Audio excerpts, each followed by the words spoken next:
मैं अपने DIG sir से निवेदन करूंगा, कृपया इस कार्यक्रम के संबंध में 2 शब्द दिशा निर्देश के रूप में देने की कृपा करें। ये मेरे लिए आज बड़ा हर्ष का विषय है और हम सब के लिए हर्ष का विषय है जो हम लोग कुंभ की ड्यूटी के लिए यहाँ हरिद्वार आए और महाराज जी का सानिध्य हमको आज प्राप्त हुआ। हम लोग अगस्त से ट्रेनिंग लगातार प्रशिक्षण चला रहे थे और उसमें आंतरिक विषय के साथ साथ हरिद्वार के संवेदनशील स्थानों का भ्रमण और हरिद्वार के महान संतों का आशीर्वाद भी हम लोगों ने अपने पाठ्यक्रम में रखा था। उसी कड़ी में आज हम स्वामी जी के सानिध्य में हैं, उनके आशीर्वाद के लिए हैं और हम आभारी हैं उनके कि उन्होंने अपना बहुमूल्य समय हमें दिया और हमारे कुंभ में जो लोग ड्यूटी के लिए आए हैं उन्हें अपने आशीर्वाद वचन भी देंगे। महाराज जी, हम लोगों ने करीब 4000 लोगों की ट्रेनिंग का लक्ष्य रखा था। उसके अलावा जो पीएससी के लोग थे उनके ट्रेनिंग का लक्ष्य रखा था, जिसमें हमने सभी सब्जेक्ट, सभी विषय पढ़ाए। उसमें कैसे क्रोध पर नियंत्रण करना है, कैसे संयम बरतना है, कैसे लोगों से व्यवहार करना है, ये सब उस पाठ्यक्रम में शामिल था।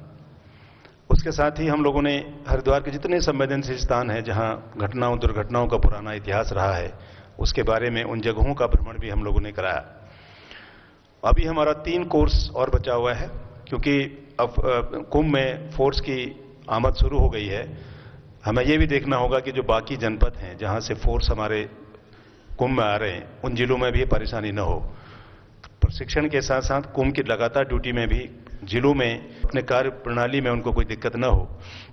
तो हम लोगों ने आज तय किया है कि आज हम कोर्स समाप्त करेंगे और 3 कोर्स जो बचे हैं वो जब ड्यूटी करने आएंगे उसी बीच 3 दिन का उनका कोर्स चलाएंगे। एक तरफ से आज कुंभ के प्रशिक्षण का ये अंतिम कोर्स हमारा जो विधिवत हमने 6 दिन का चलाया था, वो एक आज उसका अंतिम कोर्स भी है। इस अवसर पर हमें एक सौभाग्य मिला कि हम स्वामी जी के साथ हैं और स्वामी जी के आशीर्वाद भी हमें मिलता रहेगा। ये हमारे लिए बहुत एक गर्व की बात भी है। महाराज जी, हम लोगों ने इस कोर्स के दौरान लोगों को ये भी बताया है कि हरिद्वार में कुंभ के स्नान के टाइम, देखिए यहाँ स्नान होते रहते हैं, कांवर मेले में दूसरे तरह का क्राउड रहता है, अन्य स्नानों में दूसरे तरह का रहता है, और ये कुंभ के स्नान में अलग तरह के आदमी रहेंगे। उनको हमें कैसे अच्छे व्यवहार के साथ अच्छे तरह से उन लोगों को स्नान कराएं और जो जिस गंतव्य से आया उस गंतव्य उनको सही सलामत हम उनको पहुंचाएं, उनको हम सही रास्ता दिखाएं। ये हम लोगों ने इनको सिखाने की कोशिश की है। और सबसे बड़ी चीज हमने कहा कि अब संयम बरतेंगे, क्रोध पर नियंत्रण करेंगे, क्रोध पर कंट्रोल करेंगे। इन सब चीजों का समावेश करते हुए हमने भी इनको बताया कि जो भी कुंभ स्नान करने आएगा, चाहे किसी प्रांत का हो, किसी देश का हो, वो हमारे परिवार का होगा, उसे हम अपने परिवार का मानेंगे, तभी हम लोग उस ड्यूटी को अच्छी करने में सक्षम होंगे। जब मेरे परिवार का कोई आदमी स्नान करने आए तो हम भी चाहेंगे कि बहुत अच्छा स्नान हो, उसके साथ कोई दिक्कत ना हो, कोई परेशानी ना हो। अगर कोई दिक्कत हो तो उसकी मदद करें। उस मदद को आगे बढ़ने के लिए उत्तराखंड पुलिस के जवान और हमारे पीएसी के जवान आगे रहेंगे और उनकी मदद करेंगे। अगर मैं अपने लिए सोच सकता हूं तो मुझे हर उस आदमी के लिए समझना चाहिए जो इस पूरे देश का है या विश्व का है, सब मेरे परिवार के हैं। परिवार की तरह ही मान करके उनके स्नान को हम लोग कराएं और जिस लक्ष्य से वो आए हैं उस लक्ष्य को प्राप्त करने में हम उनमें एक सहयोग करें, अपना योगदान दें। हमारे लिए सबसे बड़ा पुण्य वही होगा। हमारे स्नान का पुण्य से बहुत बड़ा पुण्य वो होगा कि जो लोग बाहर से आए हैं वो यहाँ स्नान करके जाएं और आपको याद करें, आपकी व्यवस्था को याद करें, आपके व्यवहार को याद करें। ये हम लोगों का एक प्रशिक्षण का एक मकसद था। आज एक तरफ से जैसे मैंने आप कहा कि हमारा अंतिम ट्रेनिंग है, ये जो विधिवत 6 दिन का चला था, ये हमारे लिए वाकई एक संयोग कहिए। आज हम महाराज जी के साथ हैं और उनके आशीर्वाद ज्यादा सुनना चाहेंगे, ज्यादा बोलने मेरे बजाय। मैं आपका आभारी हूं और आपके आशीर्वाद के साथ साथ हम लोग अपनी वाणी को विराम देते हुए आपसे अनुरोध करूंगा कि आपके जो भी सुझाव या जो भी आदेश होंगे उसको हम लोग निश्चित तौर पर उसको अमल करने की कोशिश करेंगे। मैं पुनः महाराज जी का, बालकृष्ण जी का आभारी हूं। बहुत बहुत धन्यवाद। नमस्कार। जय हिंद, जय भारत। धन्यवाद सर। मैं आचार्य बालकृष्ण जी से अनुरोध करूंगा, कृपया वे हमें संबोधित करने की कृपा करें। आज इस पतंजलि योगपीठ प्रांगण में, इस योग भवन में इतने सारे हमारे जवानों को लेकर के उनको कुछ सिखाने की भावना से, उनके अंदर विद्यमान गुणों को और भी विकसित करने की भावना से उनको लेकर के यहाँ पर पधारे हुए माननीय हमारे डीआईजी साहब मार्तोलिया जी और उनके साथ बैठे हुए हमारे कुंभ मेला के एसपी साहब श्री जगतराम जोशी जी, साथ में यहाँ पर सीएफओ श्री संदीप राणा जी, पुलिस उपाधीक्षक श्री हीरा सिंह राथाए जी, पुलिस उपाधीक्षक श्री प्रकाश देवली जी, पुलिस उपाधीक्षक श्री वीरेंद्र डवराल जी, एसपी जुयाल जी, और साथ में इधर बहन खड़ी है सुनीता वर्मा जी, जो पुलिस सेवा के माध्यम से मां भारती की सेवा के लिए संलग्न आप सभी भाइयों बहनों। यह पतंजलि योगपीठ परिवार, यह एक तरह से राष्ट्र सेवा के लिए स्वास्थ्य, शिक्षा, रोजगार, संस्कृति, परंपरा, मूल्य और आदर्शों की पुनर्स्थापना का यह अभियान है। इस अभियान को सुनने से, जानने से, देखने से, जुड़ने से जिस तरह से देश के करोड़ों करोड़ों लोगों की ऊर्जा का संचार होता है, इसी तरह से इस प्रांगण में आकर के हम आश्वस्त हैं, हमें पूर्ण विश्वास है कि आपकी ऊर्जा का संचार भी यहाँ पर होगा। और आपका सौभाग्य है कि श्रद्धेय स्वामी जी साक्षात आज आपको आशीर्वाद देने के लिए यहाँ पर विराजमान हैं। अभी हमारे डीआईजी साहब कह रहे थे आपके लिए कि क्रोध को, आवेग को कैसे कंट्रोल किया जाए, वो हम सिखा रहे हैं। बाकी तो श्रद्धेय स्वामी जी बताएंगे ही आपको। मैं एक बात कहना चाहता हूं, संसार के अंदर बहुत सारे लोग हो सकते हैं, विभिन्न क्षेत्रों में हो सकते हैं, बहुत बड़े बड़े लोग हो सकते हैं, सबकी अपनी महत्ता है, सबका सम्मान है। तो यह भी आपका भी यह सौभाग्य है, नौकरी यहां नहीं तो और कहीं, जीवन निर्वहन का साधन इस विभाग में नहीं तो और कहीं, यह तो हो सकता है। परंतु कोई पीड़ित व्यक्ति आपके सामने खड़ा होकर के कहता है, भाई साहब मैं परेशान हूं, मेरी समस्या का तुम समाधान कर दो, समझ लेना कि परमात्मा की कितनी बड़ी कृपा है कि समस्या से ग्रसित व्यक्ति आपकी तरफ आशा भरी दृष्टि से देखता है। यही चीज को यदि आपने समझ लिया तो आप कभी भी अमानवीय व्यवहार कर ही नहीं सकते। आपकी सकारात्मक संवेदना और ऊर्जा जो है आपको प्रेरित करेगी, वाह भगवान ने मुझे इतनी शक्ति दी कि मैं लोगों की समस्याओं को दूर करने के लिए निमित्त बन करके खड़ा हूं। ये भावना आपको काम कराएगी। जिंदगी में आप कभी विचलित नहीं होंगे, कभी पथच्युत भी नहीं हो सकते। यहां पर हमारे यहां सेवा का कार्य होता है, चिकित्सा का कार्य होता है। यहां पर हमारे यहां दर्जनों वैद्य लोग सेवाएं देते हैं। मैं हमेशा उनको एक ही शिक्षा देता हूं कि कोई भी रोगी तुम्हारे सामने आए तो उस पेशेंट को, रोगी को एक रोगी की तरह से मत देखना, तुम इस भाव से देखना कि यह तुम्हारे परिवार का अत्यंत प्रिय व्यक्ति है। उस प्रिय व्यक्ति के साथ जो तुम्हारा व्यवहार होता है वही व्यवहार इसके साथ करने का प्रयास करना। इसी तरह से आप जब सेवा में दिन भर धूप में खड़ा रहना पड़ेगा, बारिश में भी रहना होगा, सर्दी में भी आप सड़क पर मुस्तैदी के साथ खड़े रहते हैं, गली कूचों में कहीं ना कहीं किसी ड्यूटी पर होते हैं, कई बार नींद पूरी नहीं होती है, कभी बार भोजन समय पर नहीं मिलता, बहुत सारी चीजें हो सकती हैं। वह हमारे कार्य क्षेत्र की, हमारी कार्य कुशलता का एक उदाहरण होना चाहिए। चाहे हम भूखे हों, चाहे हम प्यासे हों, चाहे हम धूप में हों, पर हमारी कर्तव्य निष्ठा पे हमारे चेहरे पर एक सिकन न आ पाए तो वह फिर नौकरी और ड्यूटी नहीं, वो आपके लिए कर्मयोग बन जाएगा। यदि ऐसा नहीं किया तो तनाव से आप अपने देह को भी खराब करोगे, व्यवहार को ठीक नहीं रखकर दूसरों को भी अशांत करोगे, क्योंकि दुनिया में दूसरे को अशांति हम बाद में देते हैं, पहले स्वयं अशांत होते हैं। इस सिद्धांत को कभी मत भूलना। पहले मैं क्रोधित होऊंगा तो दूसरे को क्रोध करूंगा, यदि मैं शांत होऊंगा तो दूसरों को शांति का पाठ पढ़ाऊंगा। तो जिससे हम दूसरे की हानि करने की सोचेंगे तो पहले अपनी हानि होगी। इसलिए आप कभी भी, जैसे इस हरिद्वार की इस भूमि पर अर्धकुंभ के पावन अवसर पर हैं, आप लोग ऐसा संकल्प ले जीवन में मुझे सुख चाहिए, मुझे शांति और आनंद चाहिए, मैं आनंदित रहूं, शांति में रहूं। तो जो शांति में खोज करने वाला व्यक्ति दूसरे को अशांत नहीं करेगा, अपितु उसकी अशांति को दूर करेगा। भगवान ने आपको निमित्त बनाया इस कार्य के लिए, सेवा के माध्यम से, सुरक्षा के माध्यम से, और इस अर्धकुंभ में आने वाले जो लाखों लाखों भाई बहन हैं उनके आपको जो, वो तो गंगा जी नहा करके पुण्य लेकर के जाएंगे, पर उस पुण्य का बड़ा अंश आपको मिलने वाला है, क्योंकि आपके सेवाओं से ही वह इस निर्विघ्न इस कुंभ के स्नान के द्वारा वो घर जाएंगे। तो हमारी बहुत शुभकामनाएं। इस पतंजलि योगपीठ प्रांगण में हम भी सेवा करते हैं। आप लोग वर्दी में, हम बिना वर्दी के हैं। आपकी ड्यूटी शायद 12-14 घंटे की होती है, हमारी तो ड्यूटी महाराज जी ने 24 घंटे की लगा रखी है। और आपको कभी कभी सैटरडे संडे को छुट्टी भी मिल जाती है, हम तो छुट्टी भी नहीं मिलती है। बस फर्क इतना ही है। तो लगे रहें, हम सब मिल करके देश को बनाना है। आप भी देश को बनाने की सोचें, हम भी सोच रहे हैं, और हम सब मिल करके, हम जहां भी हैं, इस देश को हमें उन्नत बनाना है और समृद्धशाली देश में लोग खुशहाली से और सुखपूर्ण जीवन जिएं, इसके लिए हमको प्रयास करना है। धन्यवाद। ओम। धन्यवाद आचार्य जी।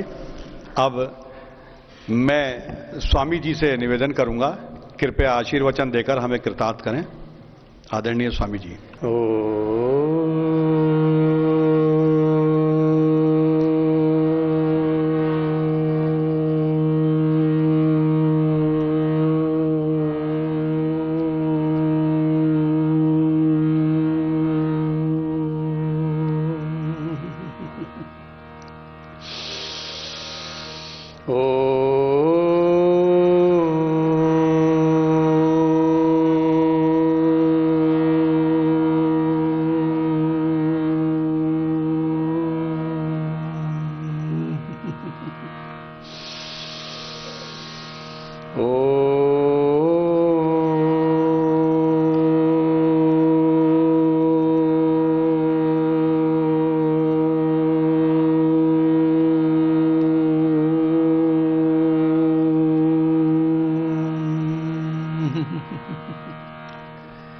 ओम भूर्भुवः स्वः तत्सवितुर्वरेण्यं भर्गो देवस्य धीमहि धियो यो नः प्रचोदयात्। ओम त्र्यंबकं यजामहे सुगंधिं पुष्टिवर्धनम् उर्वारुकमिव बन्धनान् मृत्योर्मुक्षीयमामृतात्।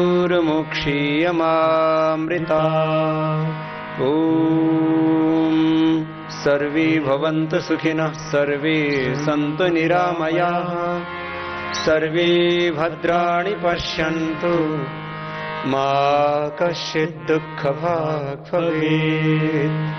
ओम शांति शांति शांति।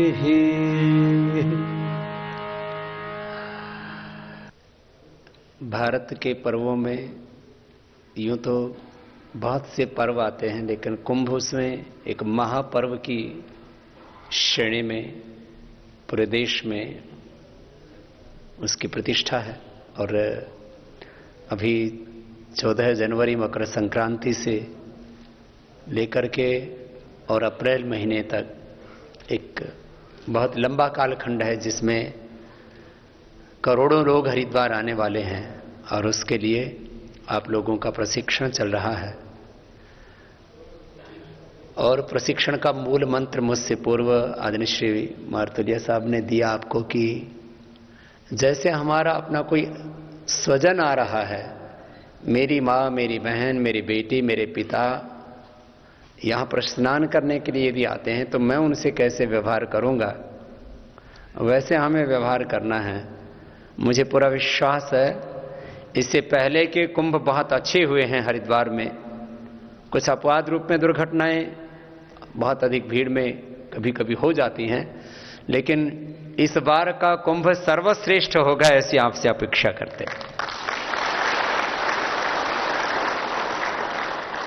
आस्था और संस्कार के माध्यम से हमारा ये कार्यक्रम हर रोज करोड़ों लोग देखते हैं, पूरी दुनिया के करीब 200 देशों में देखते हैं।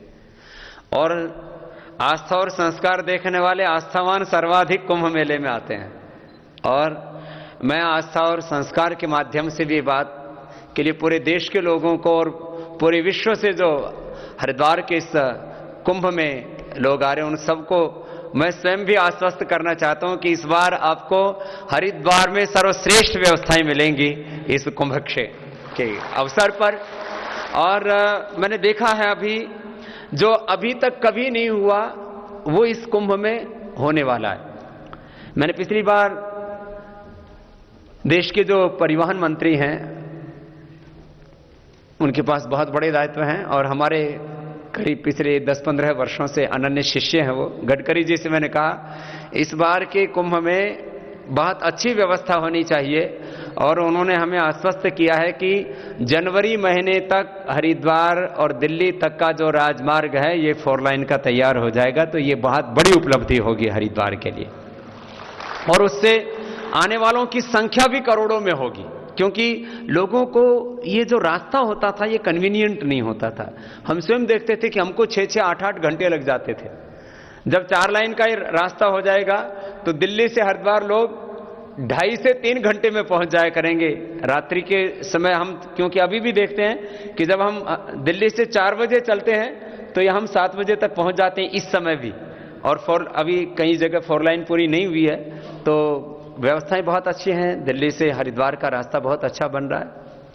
मैं अभी बोल रहा था आदरणीय जोशी जी से और मारतलिया साहब से कि हमें करीब 20 साल हो गए हरिद्वार में।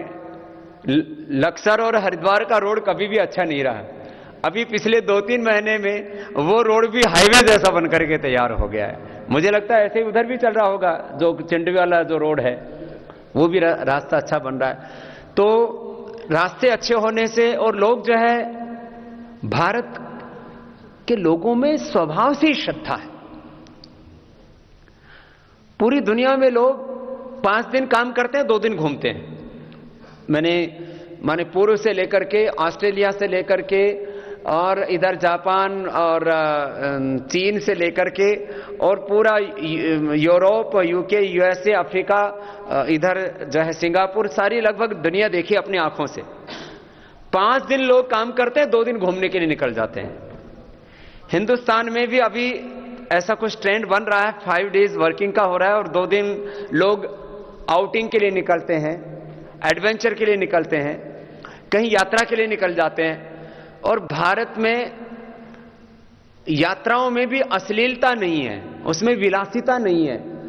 भारत में लोग किसी तीर्थ पे निकलना चाहते हैं और आज हरिद्वार केवल उत्तर भारत का नहीं, पूरी दुनिया का श्रद्धा का केंद्र बना है। ये वर्ल्ड स्पिरिचुअल कैपिटल के तौर पर हरिद्वार पहचाना जाने लगा है। ये बहुत बड़ी बात है। और इस विश्व की स्पिरिचुअल आध्यात्मिक राजधानी में ये जो कुंभ होगा ये तो अपने आप में बहुत अद्भुत होगा। और उस समय आप लोगों को सेवा करने का, जैसे श्रद्धेय आचार्य वात्सल्य जी अभी कह रहे थे, ये सौभाग्य मिला है। और उसके कुछ मूल मंत्र आपको पहले ही दे दिए गए हैं। 2-4 बातें मैंने भी जो अनुभव की हैं वो कह करके फिर आपको योग की ट्रेनिंग देते हैं। क्योंकि योग करेंगे ना तो गुस्सा अपने आप ही कम आता है। योग करेंगे तो आप अपने कर्तव्य के प्रति और ज्यादा सजग रहेंगे। अच्छा बताओ, मैं आपके सामने बैठा हूं, मुझे किसी ने तो नहीं कह रखा कि बाबा आपको 18 घंटा काम करना है। साधु बनने का मतलब लोग सोचते हैं कि बस कुछ मत करो, आराम से बैठे रहो, पैर पूजा करवाते रहो, अपनी आरती करवाते रहो। हम अपनी आरती करवाने के लिए, हम अपने गले में फूल माला डलवाने के लिए, अपनी पूजा कराने के लिए साधु नहीं बने हैं। हम तो इस मानवता की और भारत माता की पूजा करने के लिए सन्यासी बने हैं। कुछ लोग हैं बोले बाबा जी आपने हमको योग सिखाया, हमारा कैंसर ठीक हो गया, हमारी हार्ट की बीमारी ठीक हो गई, हमारा हेपेटाइटिस ठीक हो गया। बाबा आप ना होते तो हम ना होते, हम तो अब तक मर गए होते। आप हमारे लिए भगवान हैं। और बाबा जी हम रोज आपकी फोटो के ऊपर दीप बत्ती करते हैं और आपकी फोटो पर माला रोज चढ़ाते हैं, बाबा बस आप तो हमारे लिए भगवान हो। मैंने कहा अपने माता पिता की फोटो पर माला चढ़ाई, बोले बाबा जी वो तो अभी जिंदा है। आप समझ गए। हम अपनी फोटो पे माला चढ़वाने के लिए, अपनी पूजा करवाने के लिए साधु नहीं बने। मैं साधु होकर के जब 18 घंटे रोज सेवा कर सकता हूं, तो आप भी इस कुंभ में यदि 18 घंटे भी आपको सेवा करनी पड़े तो भी पीछे मत हटना, ठीक है। कभी कभी 18 घंटे भी सेवा करनी पड़ सकती है। और भाई मैंने पूरी दुनिया देखी है लगभग, उसमें एक बात और भी देखी है, सभी लोगों की करीब 8 घंटे की ड्यूटी है। इन हिंदुस्तान के पुलिस वालों की 24 घंटे की ड्यूटी। लोग पुलिस वालों को कोसते रहते हैं, अखबार वाले हों, टीवी वाले हों, जिसको देखो वही इस खाकी के ऊपर डंडा चलाता रहता है, कुछ ना कुछ क्रिटिसिज्म करेंगे। कोई, मैं तो सीरियल और पिक्चर देखता नहीं, लेकिन मैंने सुना है सीरियल और पिक्चरों में भी बाबा और पुलिस वाले, इन दो के ऊपर सबसे ज्यादा नकारात्मक टिप्पणियां होती हैं। लेकिन यह भी सच है कि ये साधु न और ये हमारे सिपाही न होते देश में नहीं चल सकता।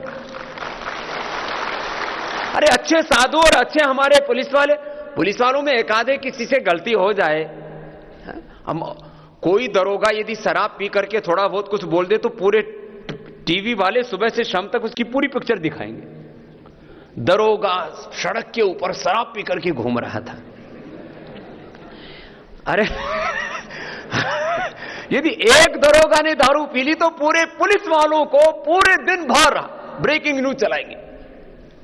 अरे भैया नहीं पीनी चाहिए दारू, लेकिन एक पुलिस वाले ने दारू पी ली तो क्या सारे पुलिस वाले दारूबाज हैं क्या?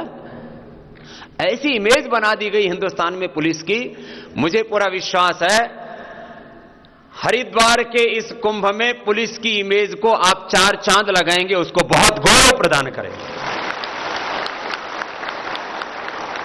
पुलिस एक्ट जो अंग्रेजों के जमाने का बना हुआ है, वो पुलिस एक्ट अभी उसमें कोई खास परिवर्तन नहीं हुआ है। मैं तो यदि पुलिस की बात करूं तो मैं ऐसा मानता हूं कि आज भी इस देश में सबसे ज्यादा जो मेहनत करने वाला कोई महकमा है तो इस देश का ये पुलिस डिपार्टमेंट है, सबसे ज्यादा मेहनत करता है। और ऐसा नहीं कि सिपाहियों से लेकर के इंस्पेक्टर, सब इंस्पेक्टर से लेकर के चाहे एसएसपी हो, एसपी हो, डीआईजी हो, चाहे हमारे डायरेक्टर जनरल पुलिस हो, सभी को 24 घंटे ड्यूटी करनी पड़ती है।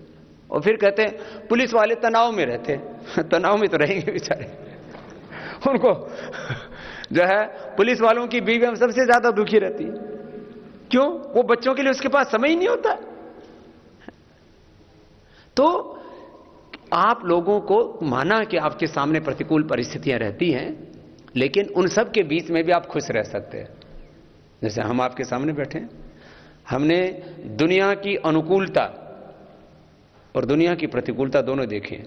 हमें लोगों ने शैतान भी कहा है और हमें लोगों ने भगवान भी कहा है, और दोनों तिरस्कार और सत्कार दोनों में हम सम रहते हैं। आप भी रहो ऐसे। भाई इससे क्या फर्क पड़ता है कि दूसरा हमको क्या कह रहा है? अरे मैं क्या हूं इससे? तो आपको 2 बातें बता करके आगे बढ़ता हूं। देखो भाई, एक तो आप अपना संतुलन ठीक रखना ही पड़ेगा आपको। क्या होता है, आप तो अपना संतुलन ठीक रखें, लेकिन दूसरे रखने नहीं देते। यहां जो कुंभ में स्नान करने आएंगे श्रद्धा से आएंगे, ये बात तो पक्की है, लेकिन वो भी आपा खो देते हैं। तो आकर के वो भी आपको क्रोधित कर देते हैं, 2-4 गाली सुना देते हैं। तो आपकी ट्रेनिंग का असर ये होता है कि 10-20 गाली तो सुन लेते हो, फिर उससे ऊपर जब हुई तब फिर आपकी भी शुरू हो जाती है। आपको खूब ट्रेनिंग दी गई है कि कोई कुछ भी बोले आपको अपना आपा नहीं खोना है, यही ट्रेनिंग दी गई है ना। तो आपने सुबह सुबह आप ड्यूटी पर गए, 2-4 घंटे तो सुनी आपने, आगे खड़े होकर के डंडा लेकर के, हम यहां स्नान करने के लिए आए हैं, तुमने सुबह से हमको परेशान कर रखा है। वो कहता है इधर जाओ, वो कहता है उधर जाओ, तुमने हमारा हराम कर रखा है जीना। तुम पुलिस वालों को 2-4-10 गालियां तो सुनने को मिलती हैं, और गाली तो आप ये समझ लो कि आप लोगों को प्रसाद में मिलनी ही होती है। कहीं पुलिस के पास में कोई अच्छा भला आदमी थोड़ी जाता है। अभी तो चलो कुंभ में तो चलो श्रद्धा से भी लोग आ रहे हैं, पुलिस में जाता कौन है? झगड़ा करके जाएगा, राजी राजी कौन पुलिस में जाता है? इसलिए पुलिस वालों को तो मेरी तरह से गाली सुनने की आदत होनी चाहिए। आप गाली प्रूफ हो जाओ। जैसे बुलेट प्रूफ होता है, वेदर प्रूफ होता है, फायर प्रूफ होता है, तो सारे पुलिस वाले गाली प्रूफ हो जाओ। एक तो ये संकल्प लो। आपने कोई कुछ भी गाली दे रहा है उसको सुनना ही नहीं, वो सोच ले कि भाई ये तो अब बेचारा अपना स्ट्रेस बाहर निकाल रहा है, तो उसको डिटॉक्सिफिकेशन हो रहा है उसका, ऐसा समझ लो कि वो जो भी कोई आपको आके गाली देता है तो समझ लो वो अपने भीतर की भड़ास, अपने भीतर का दुख, अपने भीतर का तनाव बाहर निकाल रहा है और आप उसमें माध्यम बन रहे हैं। तो ये तो अपना सौभाग्य मानो कि आप किसी का तनाव दूर करने में आप कारण बने हुए हो। तो एक तो गाली सुन करके परेशान मत होना, एक बात। और ये मैंने खुद मैं जिसको जीता हूं वही कहता हूं हमेशा, मैंने इसको जिया है। मैंने अभी तक लाखों गालियां सुनी हैं और करोड़ों प्रशंसाएं भी सुनी है। कोई गाली देता है तो मैं मुस्कुरा देता हूं, और जब मैं गाली लेता ही नहीं हूं तो लौट करके उसी के पास वापस चली जाती है। भाई यदि आपको कोई गिफ्ट दे रहा है और वो आपने गिफ्ट जो है, मान लीजिए मैं किसी को माला दूं, वो स्वीकार ना करे तो मेरे पास रह जाएगी ना। तो जब आप किसी की गाली को स्वीकार नहीं करेंगे तो गाली की मार उसी पर वापस पड़ेगी। इसलिए आप लोग प्रसन्न रहो।